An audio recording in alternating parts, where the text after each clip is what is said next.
सभी दर्शकों को नमस्कार। स्वागत है आपका ज्ञान क्षेत्र चैनल में। अगर आपने चैनल को सब्सक्राइब नहीं किया है तो कर लीजिए और देखिए आज हम छठी कक्षा का वृक्षाः पाठ है उसके प्रश्न उत्तर करेंगे। तो देखिए पहला प्रश्न है वचनानुसारम रिक्त स्थानानि पूरयत। वचन के अनुसार रिक्त स्थान पूरे करने हैं।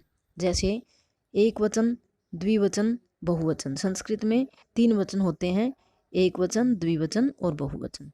एक वचन में जैसे उदाहरण भी दिया हुआ है, ऊपर वाली लाइन आपको समझाने के लिए दी गई है, उसी के आधार पर नीचे वाली लाइन को पूरा करना है। जैसे यहाँ वनम है, वने, वनानी, ये खाली जगह दी है, ये भी खाली जगह। तो जले, जल मूल शब्द है जल, तो जल का यहाँ वनम है तो यहाँ बन जाएगा जलम, यहाँ वनानी है तो बन जाएगा जलानी। जैसे बिंबम, बिंबम का दूसरी लाइन देखिए, जले वने तो बिंबे, वनानी जलानी बिंबानी। अब अगला है वृक्षम, ये उदाहरण दिया हुआ है इस समझाने के लिए, वृक्षम, वृक्षौ, वृक्षः, वृक्षान। इसी तरह हमें पूरा करना है। यहाँ पवनान है तो मूल शब्द है पवन, पवन का बन जाएगा पवनम और पवनौ। जैसे ऊपर वृक्षम है तो पवनम, वृक्षौ है तो पवनौ। ऐसे ही जनौ, जन, जन का पवनम जनम, जनऊ दिया हुआ है और पवनान ऊपर है तो जनान बन जाएगा। तो इस तरह से हमें इसको पूरा करना है। आगे देखिए, कोष्ठकेषु प्रदत्तेषु उपयुक्त विभक्तिम योजयित्वा रिक्त स्थानानि पूरयत। कोष्ठक में दिए हुए शब्दों के आधार पर रिक्त स्थान को पूरा करना है। ये कोष्ठक है, ये जो शब्द दिए हुए हैं इनके आधार पर रिक्त स्थान को पूरा करना है। पहला यथा, जैसे दिया हुआ है अहम रोटिकाम खादामी।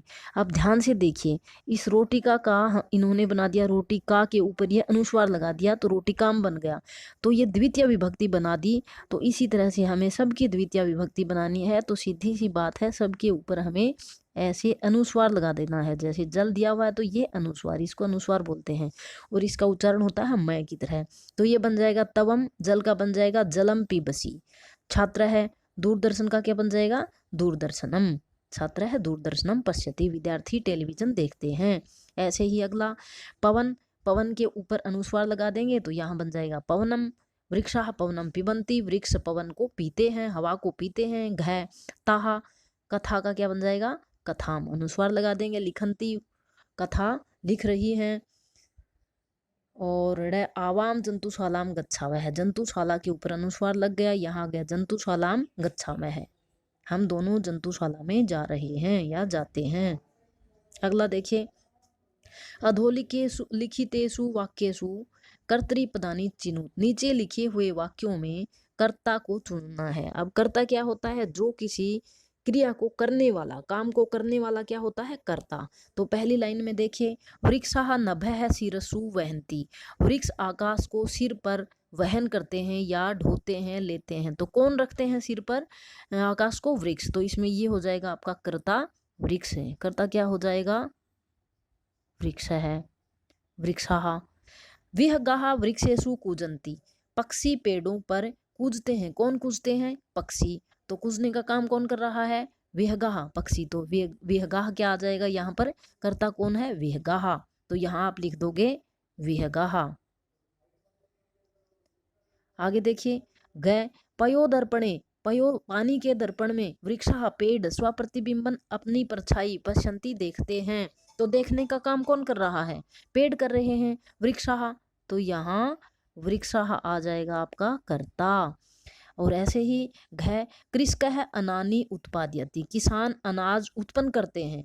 उत्पन्न करने का काम कौन कर रहा है, किसान। तो यहाँ किसान क्या है, यहाँ किसान है कर्ता, यहाँ लिख दोगे कृषक है। उत्तर में क्या आ जाएगा, कृषक है। अगला है सरोवरे मत्स्याः सन्ति।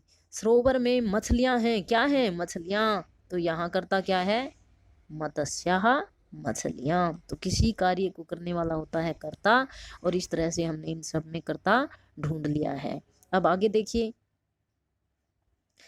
प्रश्नानाम उत्तराणि एक पदेन लिखत। एक पद में प्रश्नों का उत्तर लिखना है। प्रश्नों का उत्तर लिखना है एक पद में। तो देखिए, वृक्षाः, पहला है वृक्षाः पेड़, कई पातालम सपरिसंति, पाताल को किसके द्वारा छूते हैं? तो पादई, पैरों के द्वारा अर्थात अपनी जड़ से। कई की जगह आ जाएगा पादई। ख वृक्षाः किम रचयन्ति, पेड़ क्या बनाते हैं? क्या बनाते हैं पेड़? वन। तो किम की जगह आ जाएगा वनम। और उत्तर भी इसका एक ही पद में लिखना है तो इसलिए हम एक ही पद में लिखेंगे, वनम उत्तर लिख देंगे। पूरी लाइन में होता तो फिर पूरी लाइन लिखते। घ विहगाः कुत्र आसीना, पक्षी कहाँ बैठते हैं? शाखा दोलासीना, शाखा रूपी झूलों पर। अगला है कौतुकेन वृक्षाः किम पश्यन्ति, आश्चर्य से पेड़ क्या देखते हैं? तो किम की जगह क्या आ जाएगा? किम में भी अनुस्वार लगा हुआ है तो इसी विभक्ति में हम उत्तर देंगे स्व प्रतिबिंबम, अपनी परछाई देखते हैं। अगला देखिए, समुचित पदई रिक्त स्थानानि पूर्यत, समुचित पदों के आधार पर रिक्त स्थान को भरना है जो खाली जगह दी हुई है। जैसे पहला हमें समझाने के लिए दिया गया है, प्रथमा विभक्ति में है, ये गज है, गजऊ गजाह। तो नीचे अस्वह दे दिया, अस्वह द्विवचन में क्या बन जाएगा? अस्वऊ, और बहुवचन में अस्वाहा। ऐसे ही जैसे बालक का शब्द रूप याद किया था हमने, राम है रामऊ रामा, वैसे ही अब है द्वितीय विभक्ति। द्वितीय विभक्ति में इन्होंने दिया हुआ है सूर्यम सूर्यऊ सूर्यान, जैसे रामम रामऊ रामान हमने याद किया था वैसे ही। सूर्यम की जगह चंद्र मूल शब्द है चंद्रान, देखो पहले चंद्रान का मूल शब्द है चंद्र, तो चंद्र का सूर्यम बना हुआ है तो यहाँ बनेगा चंद्रम। सूर्यऊ है तो चंद्रऊ बन जाएगा। तो ऐसे ही अब तृतीय विभक्ति देखिए, विडालेन विडालाभ्याम विडालई, और ये अगर याद नहीं किया आपने तो साथ साथ में ही याद भी कर लीजिए। मंडूकाभ्याम, ये देखते हैं हम पहले, इसका मूल शब्द क्या है? मंडूक, तो विभक्ति किसके साथ लगेगी? मंडूक के साथ। मंडूक का क्या बन जाएगा? यह विडालेन है तो मंडूक का मंडूकेन, मंडूकाभ्याम दिया हुआ है और विडालई के नीचे लिखेंगे हम मंडूकई। चतुर्थी विभक्ति सर्पाए सर्पाभ्याम, सर्पाभ्याम किसको देखकर लिखेंगे हम? वानराभ्याम को। सर्पाभ्याम सर्पेभ्ये, वानराभ्याम का मूल शब्द है वानर, तो यहाँ आएगा सर्पाए है तो वानराए, और सर्पेभ्ये के नीचे वानरेभ्ये। मोदकात पंचमी विभक्ति, पंचमी विभक्ति हमने जैसे याद किया था, रामात रामाभ्याम रामेभ्ये, तो मोदकात मोदकाभ्याम मोदकेभ्ये, और यहाँ वृक्षेभ्ये, वृक्ष मूल शब्द है तो वृक्षात वृक्षाभ्याम वृक्षेभ्ये है। ऐसे हम इसको करेंगे।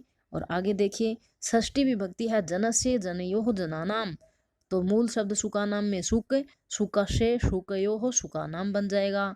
अब है सप्तमी विभक्ति में शिक्षके और मयूरोह मयूरयोः दिया हुआ है तो शिक्षके का शिक्षकयोः बनेगा, शिक्षकेषु। मयूरयोः में मूल शब्द मयूर है, शिक्षके के नीचे मयूरे लिखेंगे और शिक्षकेषु के नीचे मयूरेषु, ये आपकी सप्तमी विभक्ति है। अब संबोधन देखिए, हे बालका है, हे बालकऊ, हे बालकाः। नर्तक दिया हुआ है तो हे नृतकऊ, हे नृतकाः। ये रह यहाँ नहीं आएगा, इसमें ऊपर दिया हुआ है तो हम भी इसको ऊपर ऐसे लगा देंगे, ये ऐसे नृतकऊ, नीचे वाला हटा देना नृतकाः, ऐसे।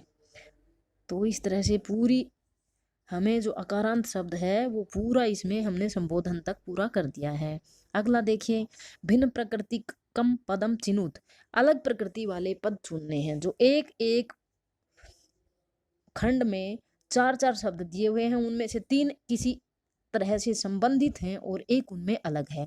जैसे गंगा नदी का नाम है, लता का मतलब होता है बेड, यमुना नदी है और नर्मदा भी नदी है। तो इसमें इन तीनों में तीन नदियां हैं और जो लता शब्द है वो अलग है, तो ये हो गया अलग प्रकृति वाला शब्द लता। और ख में उद्यानम का मतलब होता है बगीचा, कुसुमम फूल, फलम फल, चित्रम चित्र।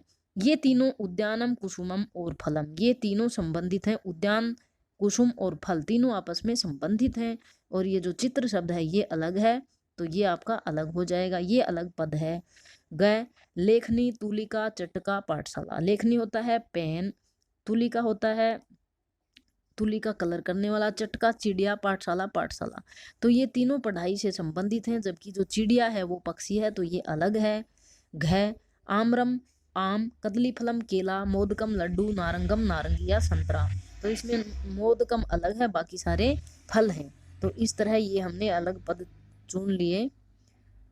तो इस तरह से हमारा पाठ पूरा होता है। तो धन्यवाद। अगली वीडियो देखिए अगले पाठ के लिए। धन्यवाद।